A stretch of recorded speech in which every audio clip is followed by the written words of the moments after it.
एक व्यक्ति को 2 साल लगते हैं अप्रॉक्स बोलने में, मतलब बोलना सीखने में, बट उसको कब और कहाँ किस वर्ड का यूज़ करना चाहिए वो बोलते बोलते या उसको पता लगते लगते उसका जीवन ख़त्म हो जाता है।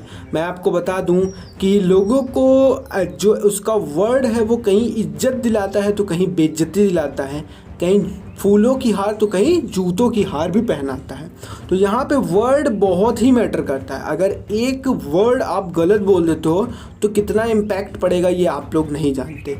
खासकर हम देखते होंगे कि बड़े बड़े जितने भी नेता सेलिब्रिटीज़ होते हैं उनके अगर वो छोटी सी मिस्टेक कर दे तो उसकी बहुत बड़े ही इशू बना दिए जाते हैं। तो इसीलिए बोलना तो ठीक है, बट कब कहाँ क्या बोलना है बहुत ज़रूरी सीखना है इसको। और मैं आपको बताता हूँ कि जो लोग ये सोच रहे हैं आज की वीडियो में मौन रहने मतलब चुप रहना का मतलब ये है कि पूरा पूरा दिन कुछ ना बोलना, तो ये गलत बात है। यहाँ पे मौन रहने का मेरा अर्थ ये है कि जो जहाँ पे यूज़ होना चाहिए, मतलब जो वर्ड जहाँ पे यूज़ होना चाहिए वो वहाँ पे यूज़ करना, ठीक है। तो आइए देखते हैं कि मौन लोगों के क्या ऐसे 6 क्वालिटीज़ होती है जिन पे लोग फ़िदा होते हैं। सबसे पहली जो फ़िदा होती हैं, मौन लोगों को ध्यान खींचता है जो कम बोलता है। अगर 4 दोस्त होंगे, आप लोगों को ध्यान देना कि 4 दोस्त में अगर एक दोस्त कम बोलता है तो आप लोग 100% श्योरिटी के साथ मैं बोल रहा हूँ कि अगर वो बोलेगा जब, तो आप में से 3 के तीनों लोग उसकी बातों को गंभीर पूर्वक और ध्यान से सुनोगे।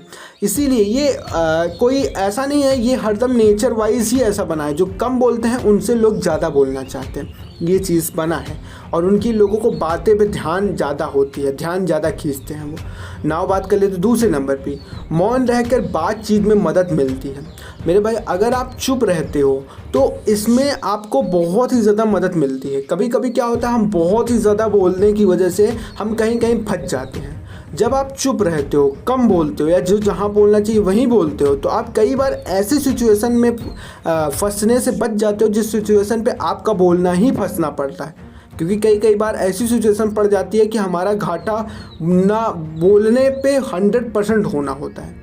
अगर जो व्यक्ति कम बोलता है वो तो बच जाता है, बट ज़्यादा बोलने वाले फंस जाते हैं।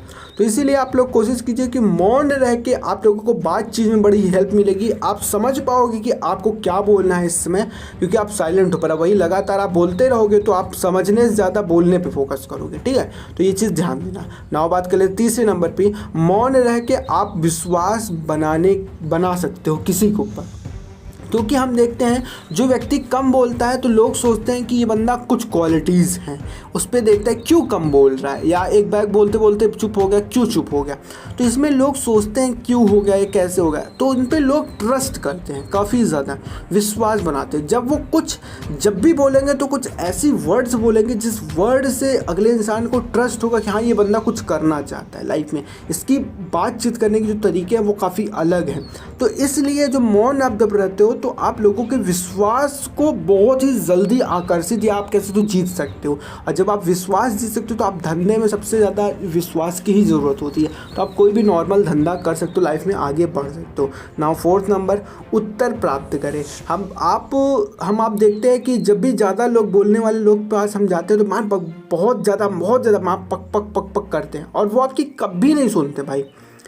पर जो कम बोलने वाले होते हैं वो अक्सर आपके रिप्लाई का वेट करते हैं। आप जब बोलोगे तो फिर वो बोलते हैं, ठीक है। तो वो जब उत्तर प्राप्त करते हैं उससे जो अगले इंसान की इम्पैक्ट पड़ता है वो बहुत ज़रूरी होता है।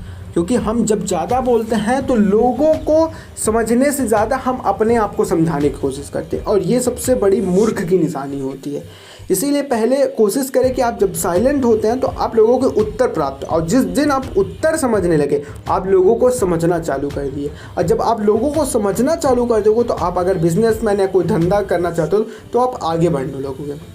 इसीलिए जो कम बोलते हैं वो लोगों को समझते ज़्यादा हैं, ये चीज़ उनके अंदर क्वालिटी होती है। 5, जो 5वीं नंबर चीज़ है वो नर्म शक्ति रखते हैं। मतलब चुप रह करके अगर कहीं आप लड़ाई होने वाली है तो वहाँ से आप बच सकते हैं। क्योंकि आपको पता है कि लड़ाई झगड़ा में बड़ी ही दिक्कतें होती हैं, बड़े ही समय व्यर्थ होता है या टाइम वेस्ट होता है। तो ऐसे समय में अगर आप चुप रहते हो तो ये आपको अगले दुश्मन को जो है वो बड़ा ही दिक्कत में डाल देता है। आपको पता है गांधी जी सबसे बड़ा एग्जाम्पल है। गांधी जी ने चुप रह के अंग्रेज़ों को धूल चटाई थी, ठीक है। अगर उनको पता था वो अगर ज़्यादा बोलते तो अंग्रेज़ उनको मारने में देरी नहीं करते, क्योंकि अंग्रेज़ ठीक थे, मतलब काफ़ी हद तक उनसे जीतना काफ़ी हद तक इम्पॉसिबल टाइप का था। तो इसलिए ठीक, अब बात कर लेते हैं कि नर्म शक्ति के अलावा जो छठवीं शक्ति है वो है विचारशील मौन शक्ति। मतलब कि जब भी वो कोई बातें बोलते हैं तो वो सोच और समझ कर बोलते हैं, इसलिए उनकी कभी भी काम में हानि नहीं होती।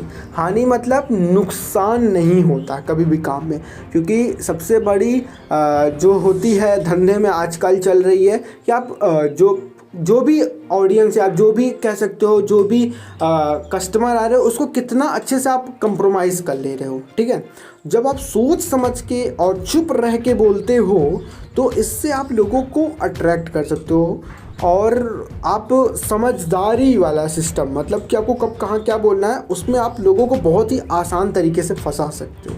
तो मतलब कई ऐसे फ़ायदे हैं जिसमें आप चुप रह कर के जीत हासिल कर सकते हो। क्या आप चुप रहने का अर्थ ये नहीं कि कुछ नहीं बोलना है, कब कहाँ क्या बोलना है इसको समझ करके आप जीत हासिल कर सकते हो। बाकी प्यारी सी वीडियो थी ये, आपको पसंद आए तो प्लीज़ लाइक कर देना, चैनल को सब्सक्राइब कर देना, बेल आइकन ऑल पर प्रेस कर देना। फिर मिलते हैं एक नई चाणक्य नीति या कोई अदर सीखने वाली वीडियो के साथ, तब तक के लिए बाय बाय।